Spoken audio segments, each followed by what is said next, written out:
কলকাতা আন্তর্জাতিক বইমেলা শুরু হয়ে গেছে 3 দিন আগে। আজকে আপনারা হয়তোবা এই ভিডিওটা 1 তারিখ সকালবেলা দেখছেন। আমি জানি আপনাদের আমাদের নিয়ে এবার কিছু অভিযোগ আছে, কোনো সাজেশন ভিডিও আসেনি বইমেলায় আপনারা কি কি বই কিনতে পারেন। তার প্রথম কারণ এটা, আমি বা ভাই কেউই এই বছর কি কি বই বেরোচ্ছে সেটা সম্পর্কে কোনোভাবেই অবগত নই। পার্সোনাল কাজের প্রেসারে আলাদা করে ফেসবুক স্টক করে বই জানার কোনো সুযোগ আমার ঘটেনি। তার মধ্যে থেকেও যাদের সঙ্গে আমি ফেসবুকে কানেক্টেড বা যে লেখকের বইগুলো এবছর বেরোচ্ছে আমি কোনোভাবে জানতে পেরেছি, এবং হ্যাঁ অবশ্যই যাদের সঙ্গে আমি কানেক্টেড আমি তাদেরটাই জানতে পেরেছি সেখান থেকে। এবং তাছাড়া একটা দুটো এদিক ওদিককার সাজেশনে কয়েকটা প্রকাশনীর কয়েকটা বই আমি অন্তত কিনবো বলে ঠিক করেছি, যার 99% বা 90% এইবার বইমেলায় বেরোচ্ছে। 2-3টে বই থাকতে পারে যেগুলো হয়তো আগে বেরিয়েছে। তো এটা কোনো রকম যে বুক ফেয়ার সাজেশন আপনারা গিয়ে এই বইগুলো কিনবেন সেটা না, এটা পার্সোনালি আমি যে বইগুলো এইবার বইমেলায় অবশ্যই কালেক্ট করব সেগুলোর মধ্যে সেগুলোই আপনাদের এই ভিডিওতে বলবো। প্রথম যে বইটার কথা বলবো সেটা একটা প্রবন্ধ সংকলন। বইটা আসছে বেঙ্গল টয়কা প্রকাশনী থেকে। যদি সূচিপত্রের কথা বলি তাহলে আমি সেখানে বলবো 4টে প্রবন্ধ রয়েছে। প্রথম রয়েছে পুরাণে বর্ণিত সৃষ্টিতত্ত্ব, বিজ্ঞান ও আধ্যাত্মের সংযোগ।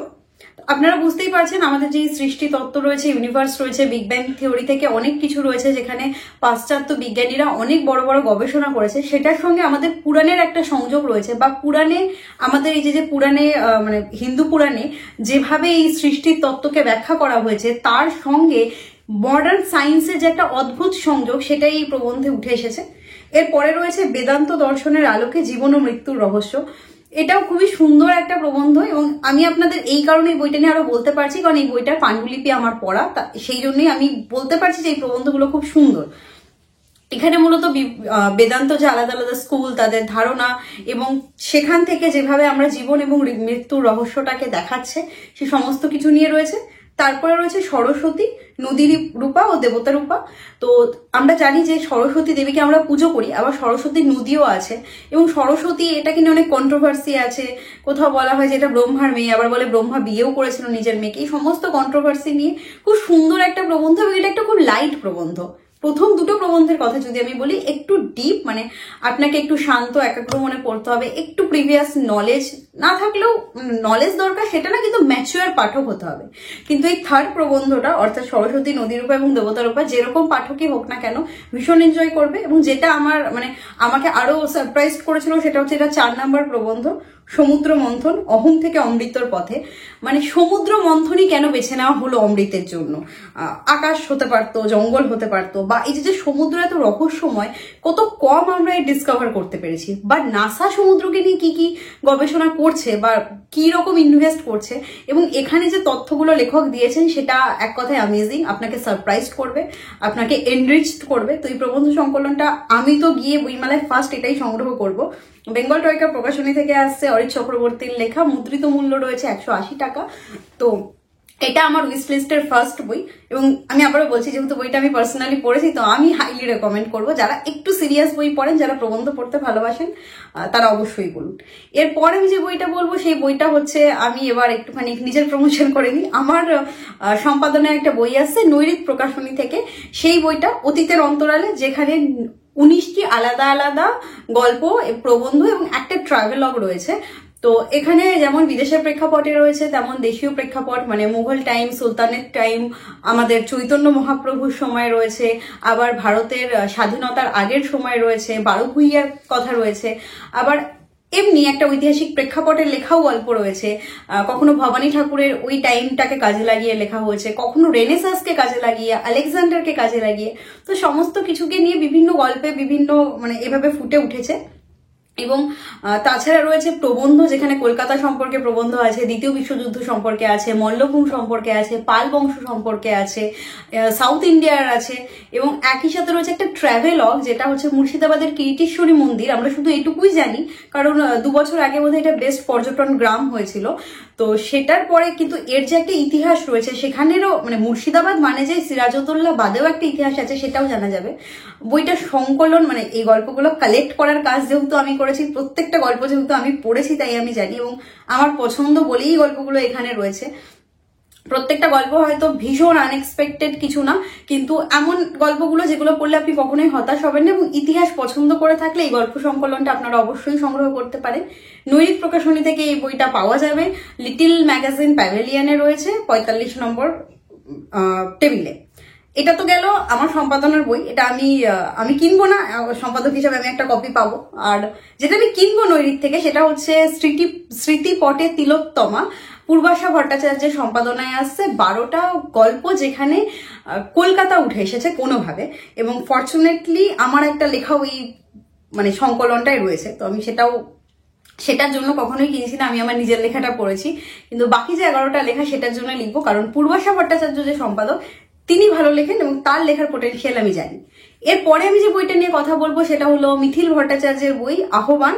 আহ্বান একটা মনস্তাত্ত্বিক উপন্যাস, এবং আহ্বান সম্পর্কে যদি আমি একটুখানি বলি সেটা হলো, কিছু জগৎ ছাড়া পাগলের অদ্ভুত খেয়ালে এক হারিয়ে যাওয়া ধ্রুবতারার নামে একদিন ভার্চুয়াল জগতে খেলা হয়েছিল একটা ছোট্ট সিক্রেট গ্রুপ। নিজের প্রাচীন ঐতিহ্য বজায় রেখেই যা এক অজানা মন্ত্রে জুড়ে দিয়েছিল পৃথিবীর বিভিন্ন প্রান্তে ছড়িয়ে ছিটিয়ে থাকা 9 জন মানুষকে। এদের কেউ সুদূর পশ্চিমে ইউনাইটেড স্টেটস অফ আমেরিকার বুকে ব্যস্ততম নগর নিউ ইয়র্ক অথবা স্যান ফ্রান্সিসকোর পথে অশান্ত হয়ে খুঁজে বেড়াচ্ছিল নিজেদের পরিচয়, তো কেউ প্রশান্ত মহাসাগর পার করে সুদূর পূর্বে অস্ট্রেলিয়া মহাদেশের কোলে দিশাহারা হয়ে উঠেছিল এতটুকু ভালোবাসার সন্ধানে। কেউ উত্তরে বরফে ঢাকা ম্যাপেলের দেশ কানাডার কোনো নিরিবিলি শান্ত শহরের বুকে কাটাচ্ছিল নিজের জীবনের শেষ কয়েকটা দিন, তো কেউ খোদ কল্লোলিনী কলকাতার বুকেই আকুল হয়ে পেতে চেয়েছিল শুধু এক বিন্দু স্বাধীনতার স্বাদ। ভার্চুয়াল জগতের মায়ায় নাকি কোনো অজানা গার্ডিয়ান অ্যাঞ্জেলের রসিকতায় ফেসবুকে জুড়ে গেছিল এই 9টি মানুষের জীবন কাহিনী, কে জানে। আর কেনই বা আজ তারা একে অপরের ছায়াটুকুকেও নিজেদের জীবনে স্থান দিতে ইচ্ছুক নয়? কোন নির্মম কাহিনী লেখা হয়েছিল সেই প্রাচীন ধ্রুবতারা আলফা ড্রাকোনিসের ভাগ্যে? বুঝতেই পারছেন, ভার্চুয়াল জগতের সম্পর্কের সমীকরণ নিয়েই মনস্তাত্ত্বিক উপন্যাস আসছে আহ্বান, যেটা আপনারা পেয়ে যাবেন স্মেল অফ বুকসে। এছাড়াও মিথিলদার আরো একটা বই যেটা আমি অবশ্যই কালেক্ট করব সেটা হচ্ছে যখন মৃত্যু আসে। এটা ক্যাফে টেবিল থেকে আসছে। এটা একটা প্রাপ্তবয়স্কদের জন্য অতি প্রাকৃতিক আতঙ্কের সাতকাহন। এটার একটা গল্প আমি পড়েছি এবং সেটা আমার দারুণ লেগেছিল। বাকি 6টা গল্প অবশ্যই আমি পড়ে দেখবো, মানে বইটা আমি কালেক্ট করব।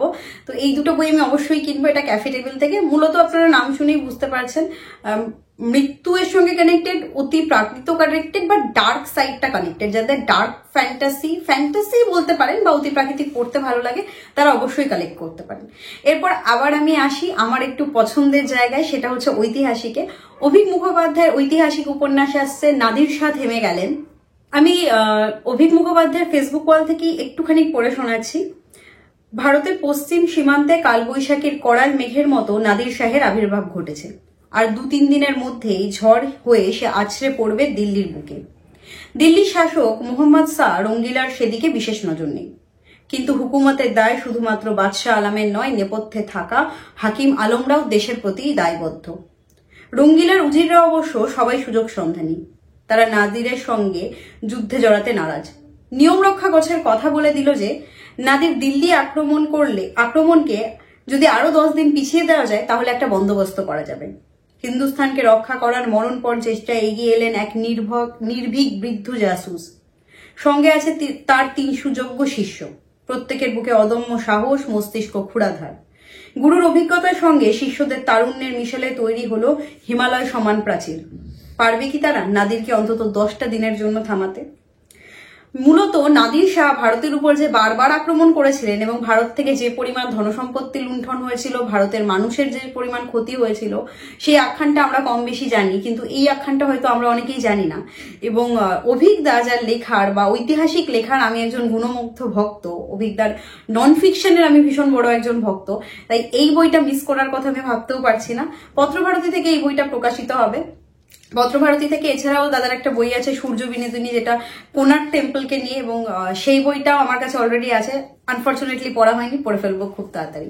এছাড়াও আমাকে অনেকেই জিজ্ঞাসা করেছিলেন যে সেই ফুলের দল, আমি যখন ভিডিও বানিয়েছিলাম সেটা কেন পাওয়া যাচ্ছে না আউট অফ প্রিন্ট। তো সেই ফুলের দল নতুন ভাবে সেজে বিভা প্রকাশনী থেকে আসছে, যেটা বিজেপির উত্থানকে নিয়ে লেখা একটা নন ফিকশন, এবং আপনি যে পার্টিরই হন না কেন এই বইটা আপনি প্রচন্ড ভালোবাসবেন, কারণ লেখক ভীষণ আনপার্শিয়াল ভাবে তৎকালীন ভারতের রাজনীতিকে বা ইতিহাসকে তুলে ধরেছে। তো আপনারা সেটাও একবার দেখতে পারেন।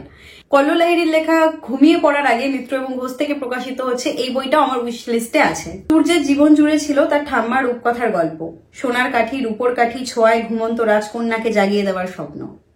মেঘলার ইচ্ছা ছিল দৈত্যপুরীর পাঁচিল টপকে তেপান্তরের পাড়ি জমানোর, ইচ্ছা ডানা মেলে স্বাধীনভাবে আকাশে ওড়ার। এদের সঙ্গে ছিল ঝমঝমে বৃষ্টির মারমুখো একটা রাত। ফোনে এসেছিল লাস্ট ডেলিভারির নোটিফিকেশন। পেছনের হারিয়ে যাওয়ার পথে ছিল ফাদার হেমব্রমের কোয়ার্টার, ধূসর নিষ্পৃহ একটা শহর। হাওয়ার ক্ষমতার গন্ধ শোকার লোভী কয়েকজন পুলিশ অফিসার। ছাদের চিলেকোঠায় ছিল কবেকার মরে যাওয়া টুবলুর একটা পুরনো ভিসিআর। সাথে দেওয়ালের পোস্টারে তাকানো ঝুলমাখা ব্রোসলি আর এইসবের সঙ্গে হাতের মুঠোর মধ্যে জমাট বন্ধ হয়েছিল মন কেমন করা এক মহাকাব্যিক প্রেমের আখ্যান। যে প্রেম ক্ষেপণাস্ত্রের চেয়েও ভয়ঙ্কর, যে প্রেমে রাষ্ট্র ভয় পায়, বিধিনিষেধ চাপায়, ঘুমিয়ে পড়ার আগে যে প্রেম সফল হওয়ার বাসনায় পাল্টে দেয় সবকিছু। তো বুঝতেই পারছেন এটা একটা প্রেমের আখ্যান, প্রেমের উপন্যাস গল্প। আমি একটু এড়িয়ে চলি ঠিকই, কিন্তু কল্লোল লাহিড়ীর লেখা আমার ভীষণ ভালো লাগে। আর যেহেতু এখন আমি আমার পড়ার পরিধিটাকে আরো বাড়ানোর চেষ্টা করছি, আমি কবিতা পড়ার চেষ্টা করি, কবিতা পড়ি। বনলতা সেন ছোট্ট একটা পকেট বুক পত্রভারতী, সেটা আমি সঙ্গে রাখি। তো প্রেমও আমি পড়ার চেষ্টা করছি না, ইচ্ছায় আছি, এবং এই বইটা আমি অবশ্যই কালেক্ট করব।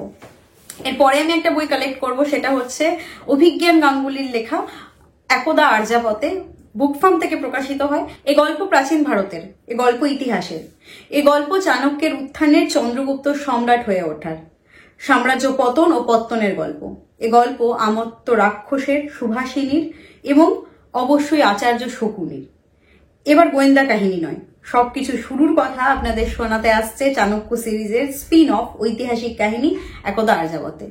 একদা আর্যাবতে এইটা কেনার আমাদের বাড়িতে অভিজ্ঞান গাঙ্গুলির এছাড়াও 3টে বই আছে, ষড়শাস্ত্র আছে, হত্যাশাস্ত্র আছে এবং বোধহয় একটা অপার্থিব বলে বই আছে। যেহেতু ভূত আমি একটু কম পড়ি বা গোয়েন্দা আমি পড়ি না সেটা না, একটু কম আকর্ষণ, সেজন্য আমার বইগুলো শেষ করা হয়নি। কিন্তু এটা যখন একটা উপন্যাস হিসাবে আসছে, একটা উত্থান হিসাবে আসছে, একজন ঐতিহাসিক বইয়ের পাঠক হিসাবে বা লাভার হিসাবে আমি এটাকে মিস করার কথা ভাবতে পারি না। তো একদা আর্যাবতে অবশ্যই আমার উইশ লিস্টে আছে। এবং আমার এই মুহূর্তে মনে পড়ছে না, কয়েকটা পোস্ট দেখেছিলাম, দেখার পরে আমি সেটা দেখি যে বুকফার্ম থেকে একটা পেতনি সমগ্র বলে একটা বই আছে, এবং সেই বইটা আমার মনে হয়েছে যে হয়তো এটা আমাকে সেই ছোটবেলার রূপকথার গল্প বা ছোটবেলায় যে ভূতের গল্পগুলো আমি পড়েছিলাম, পেতনিদের গল্প আমি পড়েছিলাম, সেই স্বাদ দেবে। তো আমার উইশ লিস্টে অবশ্যই আছে বুকফার্ম থেকে প্রকাশিত হওয়া পেতনি সমগ্র। এরপরে আমি যে বইটার কথা বলবো সেটা হলো এবছর প্রকাশিত হয়নি, আগের বছর, তার আগের বছর, কোন বছর হয়েছিল জানি না, কিন্তু এবার আমি বই মেলায় গেলে বইটা অবশ্যই সংগ্রহ করব। সেটা হচ্ছে হামির উদ্দিন মিদ্দার লেখা মাঠরাঙা। বইটা পুরস্কৃত হওয়ার পরেই বইটার কথা আমি জানতে পেরেছিলাম, কিন্তু বইটা জানার পরের থেকে আমি কিনবো ভাবছি, কেনা হয় না, এখানে পাই না। বই মেলায় আমি অবশ্যই পেয়ে যাব, তো বই মেলায় আমি এই বইটা অবশ্যই কালেক্ট করব। এছাড়াও আমি একটা পোস্ট দিয়েছিলাম যে আমাদের বই পড়বো বলে পরিবারের যদি কারোর কোনো বই এবছর প্রথম বেরোয় তাহলে সেটা আমি অবশ্যই কালেক্ট করব। আমার কাছে যে বইগুলোর লিস্ট এসেছে সেগুলো আমি কালেক্ট করব। আনফর্চুনেটলি সেগুলোর প্রচ্ছদ আমার কাছে নেই, আমি শুধু নামগুলো বলে দিচ্ছি। সুজাতা রয়ের লেখা সপ্তর্ষি প্রকাশন থেকে একটা ছড়ার বই রয়েছে, এটা নতুন নয়, তবে পাওয়া যাবে এবং পড়লে তিনি খুশি হবেন বলেছেন, আমি এই বইটা অবশ্যই সংগ্রহ করব। এরপরে যে বইটা একক কবিতা সংকলন, ঈশিতা গাঙ্গুলির লেখা জীবন 365 দিন, রা প্রকাশনী থেকে প্রকাশিত হয়েছে, বইমেলায় স্টল নং 406, এটাও আমি অবশ্যই সংগ্রহ করব। এরপরে রয়েছে সঞ্জীব ব্যানার্জির কবিতার বই নিঃসঙ্গ জলের দাগ, এটাও আমি অবশ্যই সংগ্রহ করব। এছাড়া রয়েছে আফসানা পারভিনের লেখা পাঁচফোড়ন, একটা গল্প গ্রন্থ, কচি পাতা প্রকাশনী থেকে প্রকাশিত হচ্ছে, স্টল নাম্বার 663, এটাও আমি সংগ্রহ করব। কবিতা আমি কম পড়ি, কিন্তু আমার যে পাঠক আমার পরিবারের অংশ, বই পড়বো বলে পরিবারের অংশের যেহেতু লেখাটা আসছে, তাই আমি এই বইগুলো সিলেক্ট করেছি কেনার জন্য। তো মোটামুটি আমার স্টক, আপনি যদি বলেন আমার লিস্টে কোন বইগুলো আছে, কম বেশি এই বইগুলোই আছে। এরপরে আমি বইমেলায় গিয়ে ঘুরে ঘুরে আরো কিছু বই পেলে আমি অবশ্যই সেগুলো কিনবো। এই ভিডিওতে মূলত আমি সেই বইগুলো নিয়ে কথা বললাম যে বইগুলো আমি এবার বইমেলায় কিনতে চাই বা আমি কিনবই, বইমেলার মধ্যে গিয়েই কিনবো, এবং অবশ্যই আপনাদের সঙ্গে সেই মুখর ভিডিওটা শেয়ার করব। আর আশা করছি এর বাইরেও কিছু বই আমি অবশ্যই কিনবো ঘুরে ঘুরে, যেগুলো আমার ভালো লাগবে। তো মোটামুটি এটাই ছিল আমার বুক লিস্ট। আবারও আমি বলছি, বই খোঁজার মতো, বই দেখার মতো কোনো সুযোগ বা সময় আমার হয়নি, এবং আমাদের জানানোর মতো তো কেউ নেই যে আমাদের এসে জানাবে এই বই বেরোচ্ছে। এই কমেন্ট সেকশনে আপনারা যদি কেউ জানাতে পারেন যে এই বইগুলো ভালো, বা যারা আমার সঙ্গে ফেসবুকে কানেক্টেড রয়েছেন তারা যদি আমাকে জানিয়ে দেন যে এই বইগুলো ভালো, তাহলে আমি সেগুলো অবশ্যই দেখব। আজকের ভিডিও এটুকুই ছিল। কেমন লাগলো জানাবেন। জানি অনেক অভিযোগ অভিমান আপনাদের আছে, আমরা নিয়মিত ভিডিও আনি না, চেষ্টা করছি। দেখুন ফর্মে ফিরেছি, জানুয়ারিতে আমার এটা সেকেন্ড ভিডিও, ফেব্রুয়ারি হয়ে গেল। তো বইমেলার পরে আশা করছি নিয়মিত আবার ভিডিও আসবে। ভালো থাকবেন, বই পড়বেন। বইমেলায় কবে যাচ্ছেন জানাবেন। আমি থাকছি 2 তারিখ, যদি দেখা হয় তাহলে পরে এসে টেক্সট করবেন না যে আপনাকে দেখলাম তোমাকে দেখলাম, বইমেলাতে কথা বলবেন। তো আজকের ভিডিও এখানেই শেষ করছি। কোনোদিন ফর্মে ফিরবো না, কোনোদিন ভিডিও ঠিকঠাক আনবো না, হয়ে গেছে যা হয়।